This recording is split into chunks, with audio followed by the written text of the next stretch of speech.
نقشه ها مراد و مقصود هایی که دیروز یکی نقشه داشت، کرات می رود و 10 روز استراحت می کند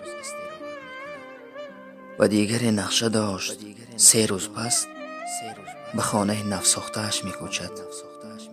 و دیگری نقشه داشت که ماشین خوب می خرد و دیگری نقشه داشت عائله برپا خواهد کرد. دیگری نقشه داشت دانشگاه داخل خواهد شد و دیگری نقشه داشت البته از فردا رو به طاعت و عبادت می آرد و دیگری نقشه داشت البته فردا از نفری را که رنجانده بود و یا با برادری که قهری بود عذر می پرسد.